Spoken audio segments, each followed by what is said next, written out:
It was interesting finding out more about your background and how you became interested in the brain. On this segment, I want to talk about how can we become more interested in the brain and what can we do to remain brain healthy. I want to begin with talking about what are some of the things that we do that might be detrimental to our brain health.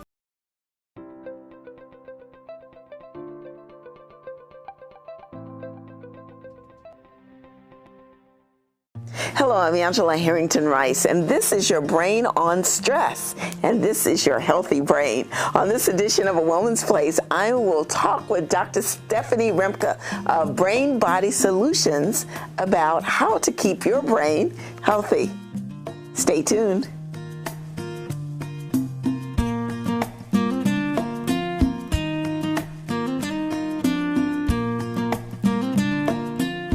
Dr. Stephanie, I'd like to thank you so much for giving us an opportunity to come into your space to talk to you about brain and body solutions.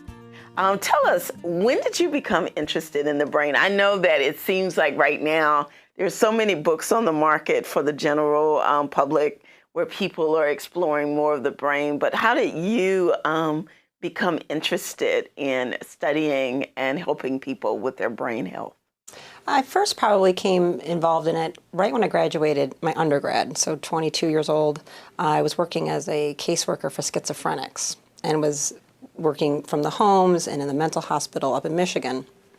And it was a very fascinating phenomenon to watch, schizophrenia. I didn't know that much about it. I had a lot of psychology in undergrad, but to watch the real life and the playing out and what was happening with these women in particular that I worked with was very, very intriguing. And I was very frustrated with seeing some of the negative side effects of the medication. Several of them were receiving. So I was like, well, there's got to be another way. And speaking with my chiropractor, believe it or not, who was adjusting me since I was 16 for a low back pain soccer injury, he explained a little bit more of the mind and the psyche and what adjusting was doing and how the brain and nervous system was involved in this and how it played into the emotional chaos of schizophrenia. And it was in this enlightened moment that I just said, so I need to become a chiropractor to help them. And he goes, right, that's what you need to do. And I said, okay, sign me up. What do I need to do? So it was really kind of way back then that I was first getting involved in it. And then it's just continually taken me further and further. Now, when we think about a chiropractor, we think about someone who manipulates the skeletal frame so that everything is working. So how does that relate to the brain? Okay, great question. And I just very funny explained this to an 8-year-old who I adjusted for the very first time in my office the other day. And I said to him, I said, so I'm going to touch your head, and I'm going to touch down the spine. You feel these bones, right? And he goes, yeah. I go, do you have any idea why I'm going to touch this area? And he's like, I don't know, maybe because it hurts. I'm like, no, not at all. I'm like, well, what's inside here? He goes, my brain. I'm like, right. And what comes down the spine? He goes, the spinal cord. I said, right, which is really just an extension of your brain. Okay, so the only reason I care about touching your head or any of those bones that go all the way down there, those bony things, is to get to the brain. Mm-hmm. And it's hard and bony because it's so important to protect it. So when we go in there, we're trying to look at different areas that are stuck. So you have a bone, and the nerves that are coming through all that come out. And if they get stuck and they no longer move correctly, you have some pain and inflammation and swelling, and that affects the nerve impulses, the life force that's traveling throughout you continually in this bioelectrical system. That's the only reason I do anything to your spine or anywhere near anything, is to try to release the electrical information from your brain so it can communicate in harmony. And I think that's the first time I've ever heard it said that way, you know, because, you know, generally if you're in an accident or whatever, you know, generally you may be referred to a chiropractor. Right. And so we've thought of chiropractors as being specializing in one area and not thinking of it necessarily as a part of health for the whole body. Absolutely. And it's something partly we've done to ourselves with poor marketing as the kind of the low back pain specialist. And we do handle that better than almost anybody else in the market. But there's a lot more going on. The very first adjustment ever in history cured a man of his deafness. Mm-hmm. So it had nothing to do with his low back or any other joint or an athletic injury, even though that's how I got started. learning more and more, going back over the years and years, and that's what I said to my chiropractor. I said, why am I so much happier when I'm coming here? I just feel better. I have more joy. And it can't just be about my back. What is going? And that's when I really started understanding more and more. It's really just about allowing the life force within you to express itself fully. And anywhere it's blocked, I'm just trying to help guide it to open. I like to think about it in terms of potential energy and kinetic energy. So pretty much forces are bombarding you all the time, constantly, right? Car accidents, falling, tripping, lights, this sound, all these artificial environments, VOCs coming from the paint. I'm bombarded with forces constantly. If I was able to take those forces and integrate them in a healthy manner, I should just be getting stronger and healthier and having greater healing exponential moments exploding within me. But that doesn't always happen. Those concussive forces sometimes lock up on me and I get tense and the muscles jam and the bones stick. And unless I can figure out how to release that myself to have another healing moment, I need somebody to maybe help me. And that's all I kind of come along and say, you know, pay attention to this. Hey, hey. And if I can just go and I can get the energy, because it's there. It's just coming up and pounding energy. And I go, no, no. And then it flows. Yeah. And then it just flows over you and you have more energy and more healing opportunity and the body will take care of itself. You know, that's a very interesting way to look at it because I think we have gotten into the habit of ignoring the body or finding a way to medicate. So, you know, so we have a headache, we take a pill, so we're not really trying to think about the energy flow or why do I have a headache? Why do I have a headache? It's a beautiful moment, a great opportunity to learn. So it's just like there is a medication for everything, you know? Well, an attempt to medicate everything. So most of us rush to, you know, the medicinal to take care of whatever ails us. Now, one of the things that I find often when we talk about the brain is that some people can't separate the brain from the mind. You know, that, you know, and kind of get those two terms kind of confused. Right. Well, we have anatomical structures, the brain, and, you know, the nervous system and all these things that run around, all the chemicals and the electrical activity that's imparting it. The mind imbues something a little bit different and where it resides. And it's kind of up for debate right now. And you have the whole soul aspect that really is involved with that mind and the heart and how it really guides all of it as well. And the frequency it gives out.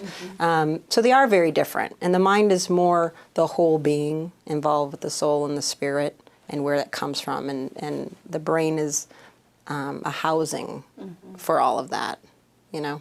So do you, in your practice, do you kind of integrate all of those different aspects of a person when you're working with them? Very much so.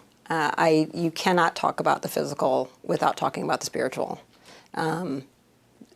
Creation, you know, we experience a moment of a miracle all the time. My body is creating right now. It is in a state of making new cells, making new red blood cells, making new white cells, removing things that are dead and toxic to me. Every time you cut yourself and you form a scab, that is a miracle of creation in that moment. It's not just birth, the genesis of the cells within that creates this life form. It continues throughout life. And that is thought and intention of the spirit world becoming manifest into the physical, truly. I just don't see how you can talk about it without. And typically, people who come to me, whether small children, I have from currently practice members from 3 years old to about 86 right now, they're active practice members. It's the emotional content. It's the emotional energy and the frequency that people need the most help with. And the reminder that they're absolutely perfect just as they are, and they've gotten confused thinking there's something wrong with them. Whether or not there is some brain imbalance that I can see on a brain map or I can see structurally in the spine that needs to move or whatever, ultimately it's just coming from the thoughts and the unconscious and maybe how you're locked down into not being open to receiving all the information that is available at any time. Now you mentioned brain map. What is a brain map and how is that used in your practice? Okay, so I do a few things. One of the primary things I do in conjunction with the chiropractic care is biofeedback. So I do heart rate biofeedback and respiration biofeedback, which is one technique. And I also do brain biofeedback, sometimes referred to as neurofeedback, or EEG biofeedback. It's the same thing, lots of terms. And we take a picture, basically the electrical activity. It's called acute EEG, it is, or a brain map. We put on caps and do a lot of sensors, and we do 13 different placements to get a full picture of many different sites in the brain and compare the left and the right side. And I can kind of see the rhythms of the frequencies, the electricity. Where is electrical activity very high? Where is it very low? Where are the waves, the slow waves? You know, is it balanced? Are there way too many slow waves over here? Are there way too many fast waves over here? And just by looking at the map, typically without even speaking with somebody, you can look real clear. Boom. Oh, wow, that's a brain that's having a hard time with attention and concentration. Wow, they're clearly having memory problems. Well, this is a lot of anxiety. This is an anxious person. How old is this person? Oh, that one's in a coma. I mean, you can see that pretty much by the ways we have regulated patterns. I've been studying this for over 40 years. There's thousands and thousands of studies and pictures that we compare your brain to, 50,000 some other brains, to look at where you are in the normative, you know, what's normal and what's happening in yours. Tell me about the brain core training. Well, I've been involved with brain core for a couple years now. And interestingly enough, Dr. Guy Annunziata, who's the founder of that, is a chiropractor who's been teaching me continuing ed and training for a decade. He got involved with it as well because of a family member being autistic as well. So my nephew's autistic, and he has done biofeedback, has done this, you know, brain mapping, and he got involved the same way. So it was really great that we were able to connect in this new way. I've trained, we do lots of, we go to Hilton Head, and we do many weekend seminars and different certifications annually, and continuing with webinars and continuing education that way. Another seminar coming up in January. It just kind of doesn't end. It's a lot. That's the one price everybody has to pay in here. I have to leave occasionally to go get training, you know. So is this a trend in chiropractic study, this whole idea of connecting with the brain, or? Well, we're all aware of the brain aspect. Yes. You know, we all are. But biofeedback has been around for a long time. It's about 40 years or so they've been researching it in the universities. And it was typically under the domain of psychologists. I guess that's kind of who, and some psychiatrists, like what is going on here? Like, look what we can do. Look how much better results we're getting when we actually just deal with, if the anger aspect of the brain is driven too far, well, can't we just ask it to slow it down? And sure enough, it does, and everyone is not so angry anymore. Mm-hmm. You know, it's very, very obvious to see, you know, and so it's not, you know, hopefully it'll become a bigger trend. I think it's a very impressive aspect. So how does that relate to someone who says, you know, we can just pray and affirm all these things away? How you relate to that in terms of in the spiritual? I'm open to that possibility that someone can, absolutely. You know, there have been many a spontaneous remission of things, as we may call it, a miracle healing. The body has the ultimate capability to do anything. I never give up hope. I've had people come in here with all kinds of things, and, you know, you can touch them and tell, they're not going to make it another 6 weeks. But there's always the possibility. Miracles happen every day. So I won't argue with somebody. I'm like, if you want to try that and you firmly believe it, absolutely. I also can do this to help you if you're open to that. So I don't like to say no to anything. I think I'm on the road to yes. Well, when we come back, we'll talk about what we can do to be more brain healthy. More with Dr. Stephanie Rimka on A Woman's Place when we return.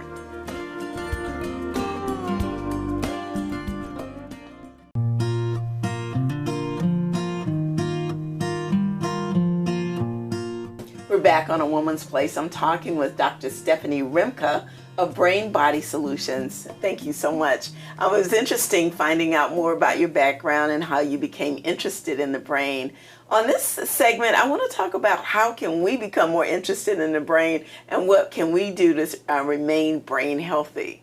So I want to begin with talking about what are some of the things that we do that might be detrimental to our brain health. Wow. Well, that's a big one. You know, life, the way we've created it in technology, it's some wonderful, incredible things with these computers and these phones, and everything's supposed to be so smart nowadays. has created a huge level of disconnection. And I think the disconnection we have with the earth and each other and who we really are is significant. I think it's more significant than which supplements to take and what should I be eating and all that kind of stuff. I can go over all that. You know, I do suggest supplementations. I do suggest essential oils and flower essences and things like that on a very customized basis. But overall, right now, I think disconnection with the earth, with each other, with what's joyful in our heart is more important than anything. So some of the stuff we do, we sit in offices all day long. We talk on the phone all day long. We sit in front of a TV for hours and hours and hours. We just play video games. I think not moving is huge. Movement makes the brain grow. That's been shown significantly all throughout. That's how children's brains develop. That's why they sit up at a certain reason. That's why they crawl at a certain time. That's why they stand. That's why they walk. If those phases are missed, neurologically things in the brain do not develop. It continues to do that as we age. Moving. Want to keep your brain strong? Move. Walk. Dance. Well, you know, what about the myth, or is it a myth, that at some point our brain becomes stagnant and it doesn't really grow anymore, and it's just there. We've done all we can do. You hit 30 and everything goes down and everything starts to die. Yeah. That's what I was taught. So this concept of neuroplasticity, I call it the $1 billion word when I give lectures. Like if anybody can figure out that word, neuroplasticity, it's significant. So it's maybe about 10 years that researchers have finally proven that the brain continues to grow based upon experiences for all time, until the day you die. You don't have a certain number of cells, and end of story. At 30, 35, it just starts dying and dying. If you exercise it, it will grow. You know, what is that phrase? Use it or lose it. Yeah. It is true for the brain. It's not just the muscles anymore. So that is what we try to use in this. The basis of everything I do is neuroplasticity. We do very hardcore exercises. I'm basically taking, you know, you can do crossword puzzles and Sudoku and all these different things. I'm doing brain training that's like kind of like that, you know, on steroids. You know, P90X CrossFit version of brain games that really are very, very intense, that force the brain to change its structure, therefore its function. But if you continue to do activities that are highly intelligent and structured and organized, your brain will be highly intelligent, structured, and organized. So what about nutrition? I know, you know, are there foods, you know, I used to hear when I was a kid that I had to eat fish because it was brain food, and that there were certain foods to eat. There definitely. The brain is fat and water, you know, some salts and things like that. But fat is a big, big thing. I get people on a lot of fats. I want to know what kind of fats you're eating, what kind of fats you're cooking with, what kind of fats you're taking in terms of supplements. Absolutely. I do always recommend omega-3s. I do love them in terms of, it could be salmon oil, fish oil, krill oil, flax, borage. There's a whole range of them. But we went through a whole phase about 20 years ago. It was huge with the low fat. You remember the whole counting the fat grams and the fat and the fat, no fat. I'm like, we absolutely created a nation full of depressives, anxious, lots of MS, other things like that. The brain is fat. Every single nerve in your body is surrounded and insulated by fat. Okay, and many, many diseases are just the deterioration of the fat. Dementia, Alzheimer's, MS. It's the fat that's starting to be so inflamed that it's starting to just dissipate, and that you're losing those connections, and that the cells can no longer communicate coherently with each other. So yes, I do absolutely, lots of omega-3s. I do recommend supplements for pretty much everybody. I think almost every American practically should be taking some extra omega-3s because we just simply don't eat that much fish, especially, you know, inland like in Atlanta. I recommend wild fish for sure. Get the wild caught versus the farmed. You're not getting the same omegas. And believe it or not, real meat, real beef and bison that's raised, and when I say real, I mean that ate grass, that wasn't fed corn, or gummy worms is the new thing they're feeding these animals in these factory farms. But if you get meat from grass finished, that's all they ate, what nature intended them to eat, that meat is so high in omega-3s, it's typically higher than often some of the wild salmons. So you can absolutely have a burger and be feeding your brain. So, You talked about having fun. And having fun to me is the opposite of being in a stress-filled environment. So tell me about stress and how it impacts the brain. Stress is a brain killer. Number one, without a doubt. Stress and anxiety literally it kills brain cells. So that is one of the things that does it. Cortisol is known as the stress hormone that is released. It is released whenever, in a good way, it's designed in nature. I'm out at the river washing my clothes or washing potatoes for the family with the kids, and if I see a flicker over there in the trees in the forest, I'm designed to quickly adapt to that jump up. Cortisol releases, adrenaline releases, because that could be a tiger or another warring tribe, and I have to be able to grab that baby and run as fast as I can for a very short period of time, 30, 60 seconds, just to escape danger, right? Well, problem is today, it's chronic. We stress over, we see that flicker all the time. In money, families, relationships, children, getting to work on time, traffic. It's just a constant state of worrying or, the stress over things that we think are life-threatening that aren't. The body thinks it's life-threatening. It's just so cortisol and adrenaline are just being released in way too large, too often, so it becomes this chronic state. And cortisol circulating through absolutely does kill brain cells. That is a huge issue that I have to deal with. One of the first steps anybody comes in with anything, if the anxiety is very, very high, that's the number one thing we have to deal with. There will be no learning in an anxious person. We have to handle that first, because it's also not only is there going to be no new learning, you're actually destroying what's going on in the brain. So how do you work with that? How do you? A number of ways. The biofeedback is huge. We do the heart rate biofeedback to deal with the heart coherence and respiration. I also use oxygen. I have people on oxygen in the office. All this stuff feeds the brain and helps calm it down. And the biofeedback in particular, I go right at the anxiety centers of the brain. Adjusting helps relieve that. Motion, the life force, allows everything to calm back down, allows you to sleep. Sometimes all this is just coming because there's been chronic sleep deprivation. And once we get that settled, the whole brain can settle back down and start to heal itself. The thing we have to remember is we are designed to be healthy and vibrant and joyful at all times. That is what we were born of. We are born of joy and love constantly. It takes a tremendous amount of work to go from what we are to being sick and diseased. It takes a lot of energy to get sick. Doesn't seem like it today, but look where we're sitting.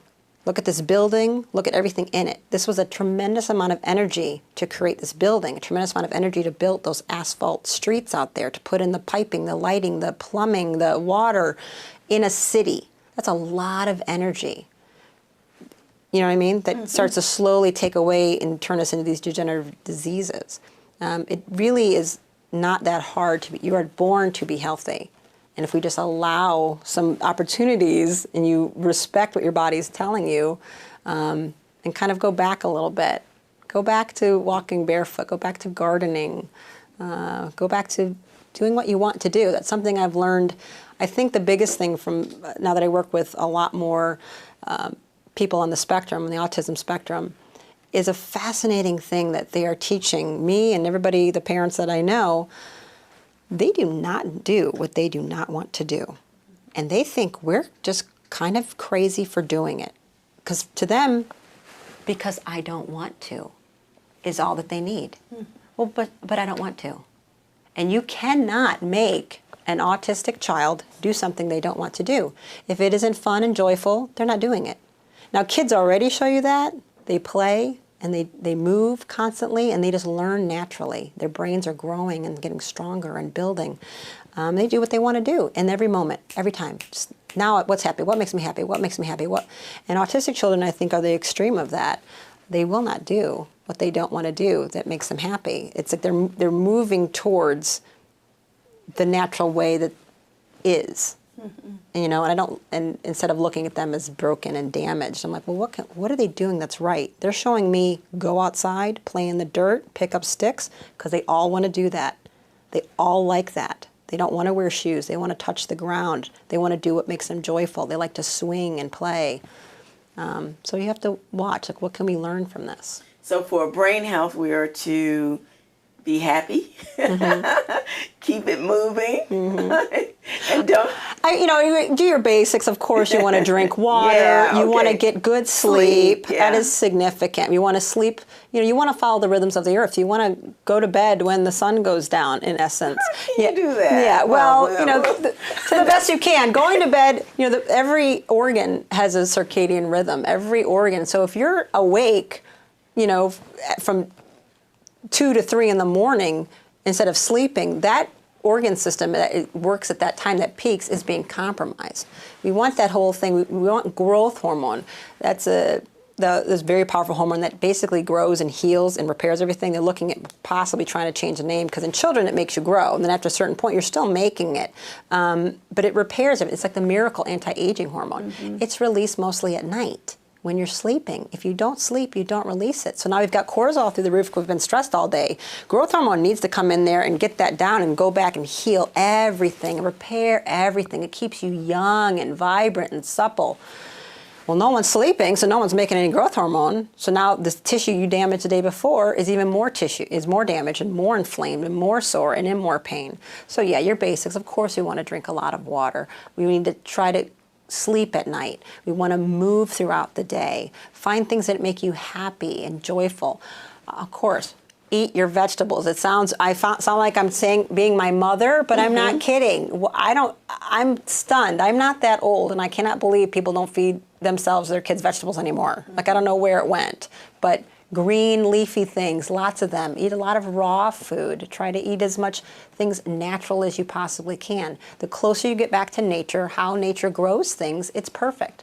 You grab a pear off a tree, it is perfect. Now, by the time that's processed through a factory, chopped up, put in a can with some syrupy, high fructose corn syrup, that's no longer good for you. Now it's a toxic poison. So, yes, how do you avoid things in cans and boxes? Try to have things as natural as possible. The fats are important. I love fats. I love omegas. I love coconut oil. I love eating with that, cooking with that, raw olive oil. Fat, fat, fat. I have to typically push people to increase their fat because they're worried about gaining weight. I'm like, if you eat the right fat, it heals you. The wrong fat will make you inflamed and make you sick. Well, I like the have fun.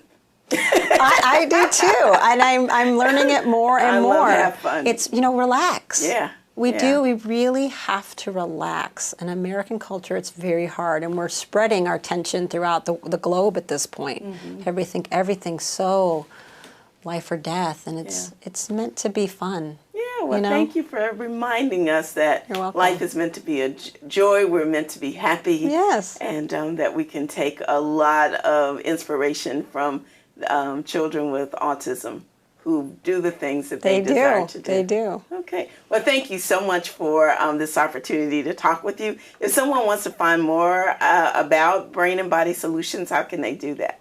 The website is a great source. It's brainandbodysolutions.com. It is very information heavy, so it lets people see the wealth of what we do. You can also just give me a call in the office or email me. I do actually respond. And I'm easy to get a hold of. Okay. Well, thank you again for being here with us on You're very Woman's welcome. Place. I'm Angela Harrington Rice for Woman's Place. Thank you for tuning in.